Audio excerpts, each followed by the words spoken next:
retraite sportive et reconversion. Donc aujourd'hui, je me retrouve avec Raphaël Desroses, qui est coach des espoirs de Paris Basket. Donc est-ce que tu peux te présenter 2 minutes?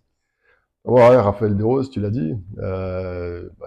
J'ai joué 20 ans sur les parquets français, sorti un peu de nulle part quand même, quand on voit mon parcours en jeune. Mais motivé, accrocheur, ça a permis d'avoir une carrière pro. J'ai pas mal bourlingué parce que j'ai aussi passé 2 ans aux États-Unis en fin de formation. Donc voilà, une connaissance de beaucoup de baskets différents. Et puis la transition, hein, quand on aime le basket à ce point-là, bah, celle qui est un peu logique, bah, c'est d'être coach. Mm. Donc nous, on s'est recroisés quand je suis passé au dernier niveau de diplôme du côté de Cergy. Ah, Donc tu connais un peu ma passion pour le truc. c'est clair. Donc voilà, transmettre un peu ce qu'on a pu connaître et puis continuer d'ivrer au bord des terrains. Ok. Et du coup, ton parcours en tant que joueur, donc on va faire par division. T'as joué en... Enfin, t'as commencé en quelle division et t'as terminé en quelle division? Moi, j'ai commencé en départ à la base, hein, Ok. parce que c'est vrai que bon, je fais partie de cette génération où le basket de rue avait explosé, là, fin des années Mm. 90, où il y avait tous les 3-3, les machins. Mais pas 3-3 comme sous le modèle actuel, mais Ouais. les trucs Blacktop, Converse, enfin, Adidas, chaque marque avait un peu son tournoi. C'était l'époque après la Dream Team, Ouais. 92, où tout le monde voulait jouer au basket. Et donc j'ai eu la chance de jouer dehors, et du coup avec plus fort et plus vieux que moi. Mm. Mais après, c'est vrai que le club de chez moi, on était au niveau des parcs, donc moi j'ai découvert, ne serait-ce que le niveau région, qu'en deuxième année U18. Ok, Et ouais. je suis rentré en centre de formation ma dernière année U18. Ok. Et j'ai, bon, après, vite rattrapé un peu le temps perdu, puisque j'ai vite été donc U18 et espoir ma première année. Et puis Mm. après, j'ai eu la chance d'être groupe pro la deuxième. Donc après, voilà, j'ai rattrapé un peu ce temps perdu, pardon. C'était du côté de Poissy, Oh, qui à l'époque Poissy, était ouais. en Pro B. Ensuite, bon, comme j'étais un peu, des fois, un sang chaud sur ma dernière année à Poissy, bon, j'avais eu des petits soucis, des fois extra-terrain, etc. Mm. Bon, rien de méchant, bien sûr, mais bon, ça m'avait valu d'être suspendu. Et bon, j'étais un peu en bout de route avec mon club, donc j'ai fini mon cursus à Montpellier, Ok. Ah, en t'as Espoir changé 3. totalement de, Ouais, ouais, parce qu'à l'époque, de c'est Sylvain zone. Lautier, qui était coach pro à Poissy, qui était parti là-bas. Ok. Et donc, quand ma dernière année, bon, ça se passait un peu moins bien parfois. Bon, bah, je devais être entre guillemets viré à la mi-saison, Ok. et donc rejoindre le club de Montpellier. Finalement, c'était pas fait. Et ça s'est Hmm. fait la saison suivante. Donc, j'ai eu la chance de découvrir le niveau Esport Pro Ok. et d'être aussi groupe pro dans un groupe de pro A. Donc, c'était encore un nouveau cap de passer. Et puis ensuite, comme je voulais continuer mes études, je suis parti aux États-Unis 2 ans avant de rentrer en France et d'entamer vraiment ma carrière pro du côté de Cholet. Ok. Donc j'ai débuté à Cholet, mais j'ai pas été formé à Cholet, quand même un Ouais. grand club Ok. formateur. Mais bon, avec Du coup, t'es voilà, passé par la Pro A, un la pro. Pro B, t'as été Ouais, champion de France Pro B, il me semble. ouais, j'ai fait champion de France Pro B 2 fois. J'ai même fait un repeat quand même. Ouais, je, t'as fait suis, un je suis le repeat. seul idiot à l'avoir fait. Parce que non, bah, c'est vrai que j'avais gagné le titre avec Limoges. Hmm. Après, on était monté en Pro A. Et pareil, comme je suis parti en cours d'année, je suis parti après à Antibes. Et donc voilà, j'ai réussi à faire Ah, un doublé unique. un bon triplé. C'est où Donc que t'as été MVP Pro B? c'était arrangé. À Angers? Arrangé, Donc ouais. MVP français de Pro B. Ouais. Ok. Et puis après, j'ai souvent fait un peu la navette Pro A, Pro B. Ok. Et finalement, m'y installer un peu plus. Bon, du côté de Limoges, qui est un des clubs où je suis resté plus longtemps après Poissy, justement, Ouais. quasi 4 ans. Et puis après, c'est vrai qu'au jeu de la reconversion, j'ai été jusqu'à la N2. En fait, j'ai joué de la N2 à l'Eurocup, on va dire. T'as pas déjà perdu contre la Jalte Le Mans? C'est possible. Possible, sur une erreur d'arbitrage, j'ai perdu. Sur une erreur d'arbitrage?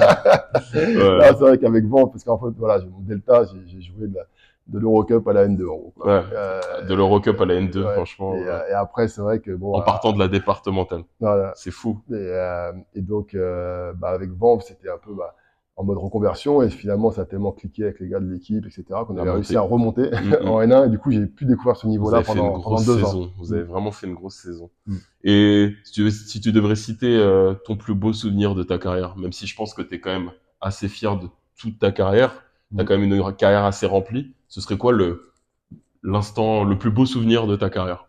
En fait, j'ai pas un souvenir précis comme ça. J'ai des déceptions précises, j'ai envie de dire, Mhm. parce que mon regret, c'est pas avoir eu un titre majeur en première division. J'ai fait 2 finales de Coupe de France. Ouais. Donc, si je devais aller corriger une chose, ce serait peut-être ça, d'avoir un titre, ouais, une Coupe de France, parce que c'est quand même la plus C'était à Bercy particulière. les finales Ouais, c'était déjà? à Bercy à l'époque, Mhm. et 2 années de suite, on a perdu face à Chalon-sur-Saône. Ah, Une fois en tant c'était la qu'équipe grosse de équipe. Pro A et la deuxième fois en tant qu'équipe de Pro B, mais grosse équipe de Pro B parce qu'on avait quand Ouais. même Joe Gomis qui sortait de l'Euroleague, Ah on oui. avait gardé une grosse ossature de la Pro A, mais Mhm. si je devais faire défiler les noms, bon, beaucoup ont fait carrière en Pro A. Ouais. Donc ça, ce serait une frustration. Sinon, après, je retiens plus les groupes. Mhm. Les groupes, ouais, moi, je pense des groupes assez magiques. Et quand je pense à cette première année à Cholet, par exemple, où on est une équipe avec limite qu'un Américain parce que le deuxième faisait un peu défaut. Finalement, on avait fini avec un role player. Et du coup, avec une équipe très française, on avait réussi à faire top 4 en Pro A. Et Mhm. puis on jouait l'Eurocup avec des Cédric Ferchaud, Mac Gelabal, avant qu'il aille à Ah Madrid, oui. Ah oui, oui, oui. Cyril Akpomeda, une pensée aussi pour Ah, Claude ouais. Marquis. Enfin, Ouais. bon, je pourrais faire la liste, hein, Ouais, c'est mais clair c'était que y a... voilà, la première t'as année cité déjà beaucoup d'internationaux là. c'est ça, et c'était une équipe vraiment magique parce que voilà, c'était que des déplacements à se tailler, etc. Tu as mentionné Angers où j'ai été MVP, pareil, Mhm. une équipe surprise parce que l'année d'avant, l'équipe doit descendre et Mhm. elle est maintenue sur tapis vert. Et puis Ouais. finalement, on se retrouve à faire les playoffs, à jouer le top 5 toute l'année. Mhm. Donc ça, c'était aussi une belle Ouais, t'as équipe. pas mal de trucs Ouais, assez magiques quoi. voilà, bon, en Bresse, avec des Charles Bronchard, des Dochel et Ouais. j'en passe. Donc ouais, et puis forcément, ouais, cette équipe de Limoges dont je t'ai parlé, Mhm. avec laquelle on a remporté, on a fait finale de Coupe de France, on a remporté la Pro B. C'était, voilà, je vais pas mentionner toutes les équipes parce que Mhm. même l'équipe devant était magique aussi dans Ouais, son contexte. Donc, quand tu as joué 20 ans, si tu mentionnes tout le monde, c'est je clair. te tue ton podcast. C'est clair, c'est clair. Le truc, moi je pense qu'il y a une team que tu as encore plus préférée, et c'est justement dans cette team-là que je t'ai vu jouer en premier quand j'étais petit. C'est la team 77, au quai 54. Est-ce que tu peux nous raconter vite fait, avec tes dunks à une main là? Non, mais c'est vrai que je fais partie des doyens du jeu, parce qu'il faut savoir comment ça a été créé. Amadoun à l'époque, bon, c'était les open gym à Carpentier, Ouais. donc on jouait tous là-bas, et donc c'est forcément ma génération, parce que quand tu penses au hockey, tu penses aussi à Marassi, etc. Amara. Et donc à l'époque, il était de nous voir, ouais, je vais faire un tournoi, etc. Est-ce que vous seriez chaud pour le faire? Et il faut savoir qu'au début du quai, tu avais un nombre de pros Hmm. à respecter. Et donc voilà, chaque équipe venait avec son représentant un peu pro, etc. Puis au fur et à mesure, ça a vite grandi. Et c'est vrai que si on prend la première décennie, bon, bah, j'étais souvent dans le dernier carré avec cette équipe-là ou en finale. D'ailleurs, le titre, c'est face à Amara. Vous étiez un peu en outsider sur Ouais, tout le tournoi. bah, surtout que bon, on avait notre meneur de jeu qui est blessé le matin du tournoi, enfin sur le tournoi, Hein. Ok. Damien Mailleux qui finit sa carrière à Massy. Hmm. Et du coup, on se retrouve à chercher un meneur. Et je me rappelle encore, et là au grillage et tout, putain, qui on peut avoir et tout. On demande à Steve Chikambu. Ouais. Et Steve, s'il porte son nom d'escroc, c'est qu'il y a une raison. Et lui, il commence à réfléchir. Ouais, bah, attends, ouais, non, ouais. Et il a senti que c'était pas avec nous qu'il avait le plus de chance, donc il a dit non, Ouais. il a refusé. Et puis c'est Samy Alméziane, Hmm. aujourd'hui contre de Boulabala, qui a fait qui a fait la paire, qui dit ah vas-y moi je suis chaud et tout, Ouais. etc. Et qui a fait un super tournoi Et aussi. vous avez fait de la Et surprise. la surprise, on a tapé l'équipe d'Amara en finale, qui était la grosse équipe favorite Ah. du tournoi, comme chaque année. Donc ouais, un bon moment. Et on avait une équipe avec Sambou Traoré, bon, qui a fait carrière Ouais, bah pro, ouais. qui joue Ouais. aussi à Limoges. Les frères Badian, donc Hmm. pareil, ils pensaient pour Pape. Et puis il y avait Moussa aussi. Donc là, on avait une belle équipe aussi Hmm. de pros. Donc non, toujours des bons moments. Et quand on voit ce que c'est Et devenu maintenant, c'est vrai que c'est clair, c'est culte. c'est un autre univers. Ouais, C'est un autre clairement. univers. Et du coup, bah toi aussi, t'as dû changer d'univers, t'es passé de joueur à coach. Quand est-ce que tu sais que c'est le bon moment de ranger les chaussures?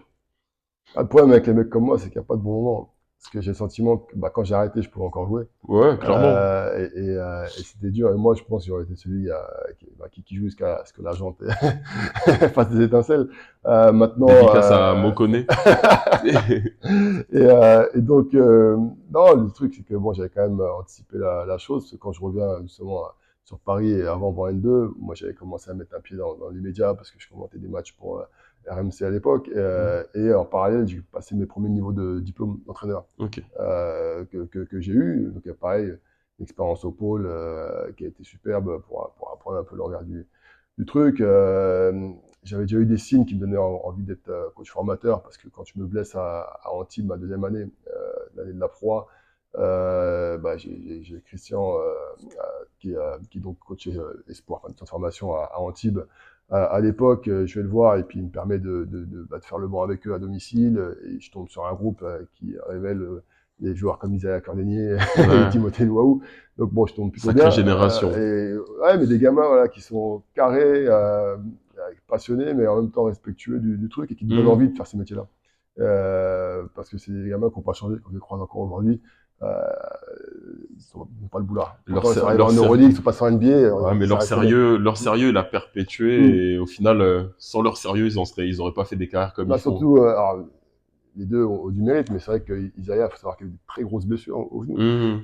J'avais entendu parler de Voilà, et ça. qu'il a pensé à les raccrocher les baskets, donc de le voir arriver aujourd'hui en Euroleague, de voir faire la campagne qu'il a fait au JO, c'est super. Mais bon, c'est ce type de gamins-là qui m'ont donné envie justement d'être dans la formation, et c'est pour ça qu'en fin de carrière, j'étais beaucoup plus dans la transmission. Quand il y avait un jeune dans l'équipe, souvent j'aimais bien essayer de l'aider à progresser, etc. Hmm.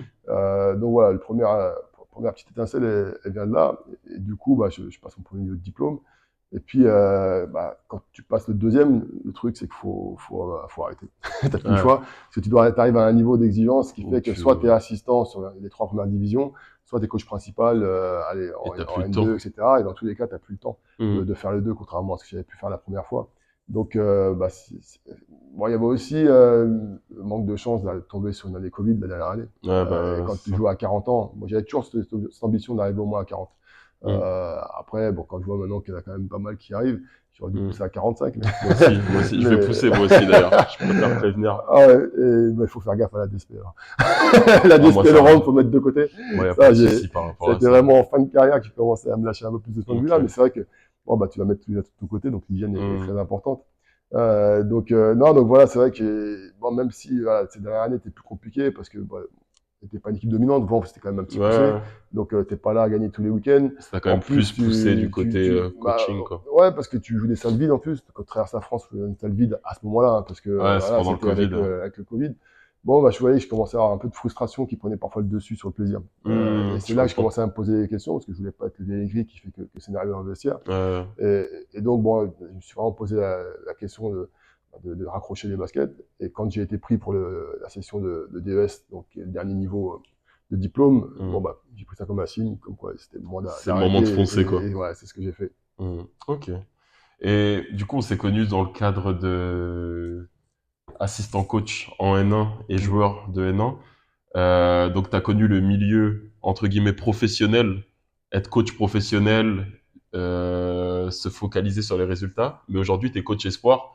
C'est quoi les différences pour les gens qui connaissent pas trop? Ah, c'est que, alors à mon sens, il faut toujours une part de résultat, mais c'est pas la priorité.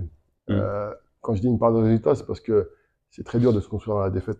C'est clair. Moi, la première année, bon, c'était très compliqué parce que on passait d'un environnement où on faisait de la formation via l'équipe pro Hmm. à commencer à peut-être faire la bascule et en faire via le centre de formation. Ouais. Par là, je m'entends, on avait des gros potentiels qui étaient intégrés tout de suite à l'équipe pro, qui jouaient en pro et qui parfois étaient un peu balancés en espoir pour s'exprimer différemment. Mais il y avait pas, enfin, le projet était encore très naissant. Euh, Hmm. et voilà, je fais la part des choses parce que c'est vrai que parfois j'ai des interviews, ça pouvait donner l'impression que on faisait pas de formation à Paris Basket. Non, on a toujours fait de la formation à Paris Basket, mais pas par la même voie. Ok. Et aujourd'hui, bon, bah, le centre de formation grandit et c'est vraiment par cette voie-là qu'on essaie d'en faire. Et donc, tu ne peux plus te concentrer juste sur le résultat, sur gagner des matchs. Mais quand tu perds tous les matchs de 20 points, forcément, c'est pas constructeur. Tu apprends un Hmm. gamin à croquer et pas à jouer au basket. C'est Là, au clair. moins, on est arrivé à un niveau où la Tu peux, façon de jouer influence quand même le match. ouais. Tu peux Euh, jongler entre formation et voilà. compétition, quoi. Et donc, bah, c'est développer les gamins, le plus Hmm. important. Parce qu'on va pas te juger forcément au nombre de trophées et de victoires, mais au nombre de joueurs que tu auras permis d'amener au haut niveau. Donc, c'est trouver une balance entre un projet quand même cohérent d'équipe, être compétitif, et en même temps, bah, développer les gamins. Et c'est pas toujours facile. Hmm. En plus, bon, Tout le monde est on a les moyens différent. grandissants à Paris, mais on n'est pas avec les moyens de certains centres de formation. Ouais. Donc, ça prend du temps. Mais l'évolution est quand même positive. Et nous, le projet a été choisi par exemple ici de mettre en avant les U18, de recruter forcément des talents. Au fur et à mesure, on arrive à avoir des talents. Et de se servir un peu à l'image de ce que fait l'INSEP avec son équipe de N1 et son équipe en championnat U18. Faire une mixture. De se servir d'un championnat plus dur pour mettre les gamins dans le dur et leur permettre après d'être dominants sur leur division. Et c'est aujourd'hui ce qui se passe au club. Donc on touche du bois, on espère que ça continuera jusqu'au bout parce qu'on arrive sur les grosses échéances. Mais en tout cas, voilà, aujourd'hui, je pense qu'on crée un cadre qui permet aux gamins de progresser. Et du coup, dans tes séances, c'est pas que du collectif, c'est pas que une approche collective, c'est une approche aussi individuelle. Donc, j'ai tenu à ce qu'on mette beaucoup de travail individuel dans nos séances. Ça m'étonne pas. Et ça, c'est récurrent chez nous. Chaque jour, quasiment, il y aura du travail individuel, du travail physique aussi. Ça m'étonne vraiment pas parce que déjà physique, tu nous en avais fait baver à Cergy. Je m'en souviens, le mois d'août, septembre, là, c'était compliqué. Et travail individuel, t'étais vraiment beaucoup sur le détail. Parce que, je sais pas si tu te souviens, c'est toi qui avais changé la position de mes pieds sur mon shoot. Ouais. Tu me faisais venir 30 minutes avant chaque séance pendant quelques semaines et tu me faisais bosser ça. C'est pour ça que je suis pas étonné que tu sois vraiment dans la formation aujourd'hui. Et parce que, en vrai, je voyais que t'avais quand même ton œil d'expert par rapport à ça. Après, c'est de par ton expérience et tes longues années professionnelles, mais c'est pour ça, je suis pas étonné. C'est des billes que j'ai toujours voulu développer parce que mon aspiration après, si on parle de haut niveau pur, entre guillemets, parce que c'est vrai qu'il y a toujours la question coach pro, ouais, tes ambitions d'ailleurs. J'ai pas une voie tracée dans mon sens où, parce que la formation que tu fais actuellement, j'aime ça. Si je pouvais devenir élite dans ce métier, être un grand formateur, si je pense à des personnes comme Jean-François Martin, qui est référencé à Cholet, par exemple. Philippe Desnaux, voilà, il y a des gens comme ça qui sont référencés, qui ont permis énormément de carrière. Moi, j'aurais mon kiff là-dedans. Maintenant, si je devais partir sur une autre forme et partir plus sur le monde pro, soit être un coach qui lance les jeunes, comme il y en a beaucoup, enfin de plus en plus en tout cas, et ça c'est génial. Soit être, si c'est par la voie de l'assistanat, être quelqu'un qui est plutôt dans le développement individuel. C'est pour ça que je suis très assidu des conseils. Un peu comme Joe Gomis, justement. Voilà, Joe, avec qui j'ai joué, qui j'ai joué à l'époque quand tu me parlais d'être coach. Et par contre, par cette voie-là, il prend énormément de plaisir. Et moi, ce sera un peu ça. Et j'ai la chance au sein du club d'avoir des exemples, voir des mentors comme un Bienvenu, qui est voilà, à mon sens, expert dans le domaine. Il n'est pas que ça, bien sûr, mais qui est expert dans le domaine. Donc, je m'inspire le plus possible de son travail. Ça fait 3 ans que... Alors, un peu moins l'année dernière, c'était plus compliqué, mais il y a 2 ans et cette année, voilà, dès que je peux l'assister sur des séances individuelles, je le fais. Ça me permet de progresser. Je pense aussi à quelqu'un comme Julius, qui est staff pro aussi, qui lui a un parcours, qui était assistant de Thomas Cisalo, donc qui est arrivé au club par cette voie-là l'année dernière, mais qui était en Allemagne celui qui coachait l'équipe de jeunes en fait du club et qui a après entré dans le staff et donc qui a une personne qui a énormément de billes dans le domaine. Il a une fibre incroyable, lui. Il est toujours surexcité sur le banc. C'est vrai que si vous assistez au match de Paris Basket, regardez le banc. C'est pas Thiago Splitter, c'est le plus calme.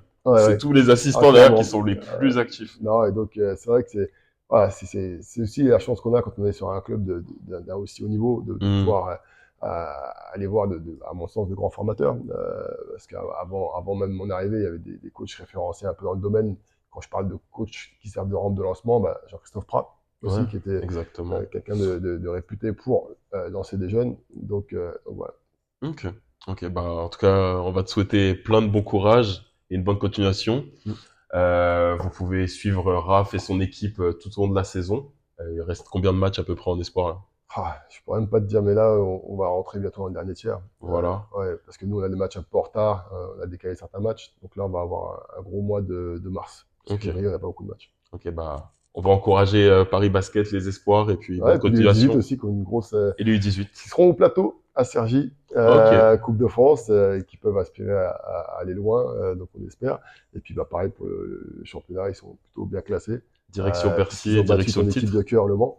il y a de ça une semaine ou deux, Le Mans est une des grosses écuries en U18. Donc, j'ai vu des vidéos d'ailleurs. Voilà. Ça marche. Bon, merci beaucoup, Raph. Pas de soucis.